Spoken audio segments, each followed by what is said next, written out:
Hi, in today's video, we are going to talk about the truths of body image in midlife.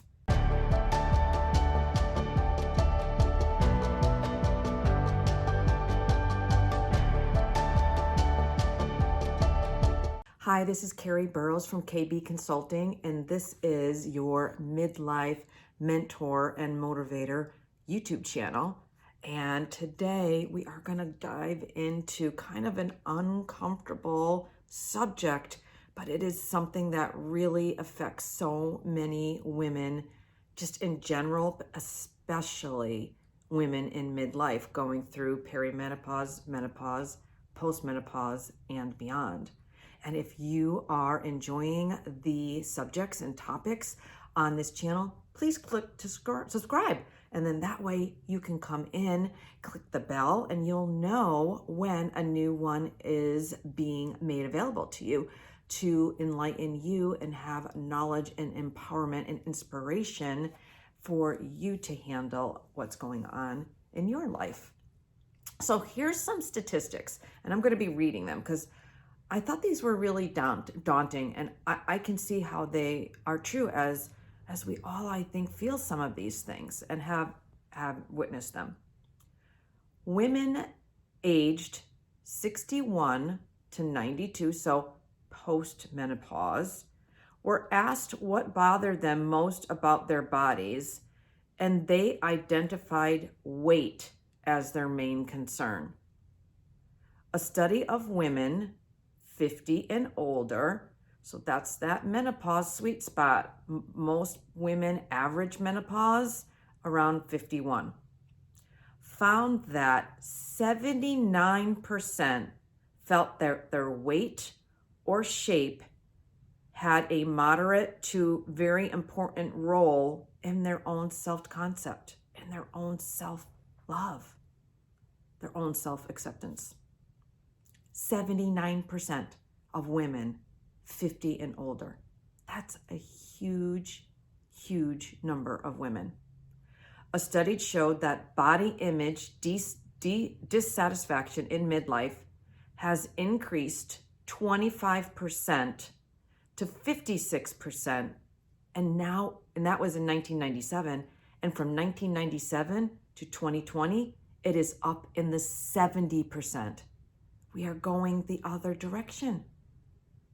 A study of women aged 50 and older found that 71% were currently trying to lose weight, and that 88% of women ages 50 and older were dissatisfied with their body size, and that 40% of women reported the voice in their head did not get kinder with age.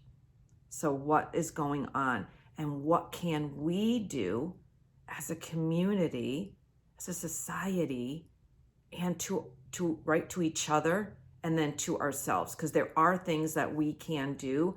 And by us taking charge, us taking action, us believing in ourselves, and then being that role model, helping another woman, putting a voice to it, we can help as a community and then out into the world. So your body image is always changing based on, your age and maybe illness, hunger, fatigue. Your feelings and attitudes and values are easily shifted by external factors. Something just like somebody saying, "You look great today. Have you lost weight?" Or perhaps those black pants would be more slimming, can alter your body image. Stepping on the scale in the morning can determine how you feel about yourself for the day. And, yes, the scale, when we go to the doctors and whatnot, it is that barometer. It's that measurement that they look at. But it really could be that something that's so damaging us. I'm not saying you should ditch the scale totally, because it still is a bar of measurement for our health, but it should not be that bar of measurement for our self-love and self-loathing that goes on. And that's our next thing we're talking about, that negative body image and our body loathing. When you have a distorted perception of your shape, you are convinced that only people that are attractive to your body and shape is a sign of personal failure. You feel preoccupied and dissatisfied with your appearance. You feel ashamed, self-conscious, anxious about your body, and it arouses envy. So what if you could switch that narrative? Start switching it to body love. We are given this one beautiful body, and it's not supposed to be perfect. It's not supposed to have know everything. It's not supposed to never get sick or get some kind of illness. But it is what we do, how we feed that in our mind, in what we're giving ourselves in nutrition, in our movement, and setting up consistent routines. That makes the difference. So here's some factors that affect body image. Unattainable media images, right? And it's so nice to see a lot more magazine covers having women of all sizes and shapes that you'll see on TV commercials. Again, using women all ages, skin color, shapes, every part, having maybe a disability, all of those things, right? Being more human. So looking at those body images that are on those pictures, on those commercials, some of them, they're just all doctored up and it's not even what the real person looks like. So think about that. Physical changes. Women experience significant physical changes during midlife. It is not that you're broken. It's not that there's something wrong with you. It is our transition, not our crisis. So they include an average weight gain of 5 to 10 pounds, skin changes, wrinkling, changes in fat distribution. I definitely have found this, right? I call it the jelly belly. I never had that. And it just seems like it just doesn't want to go away either. So I'm okay with that. I'm in love with my body and what it can do and the energy and how I can still live my life. So a common reaction to weight gain is just dieting, right? And disorder eating.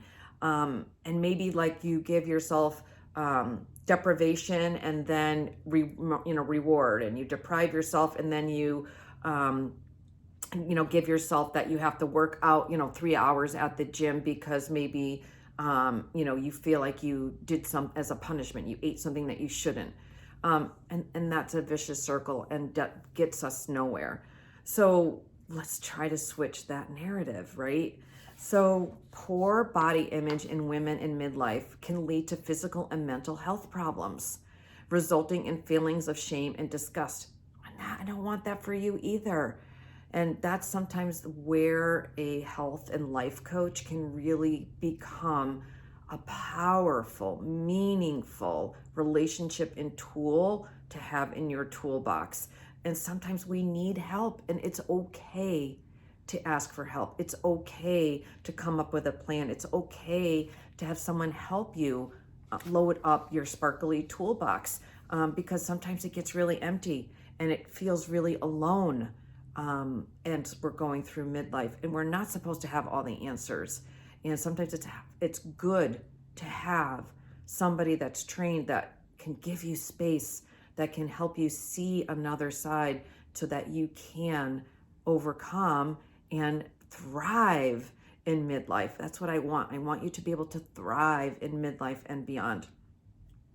So here's some of the emotional impact that we do for ourselves in this body shaming, negative self-talk, negative place of guilt, because we feel that our body isn't where it's supposed to be. That we think images of us in our past, and it's not where we are now. And we go through this roller coaster. We can go into depression. You may feel a depressed sense of sadness, low energy, not related, sleep problems, lack of connection. Depression is also more common during times of hormonal change, like the perimenopause and menopause. And that's why I really try to give you as many tips that you can do in your everyday life and week and month to help balance those hormones get your nutrition on track, your mindset on track, and your mental health on track. And then sometimes you may need other therapies like a therapist, a counselor, hormone therapies, things of that nature. So look into that. These are that list of things that we can do to help our body love and our body self-talk and feeling better in midlife so that we are not adding to these statistics. So again, the first one is that self-talk.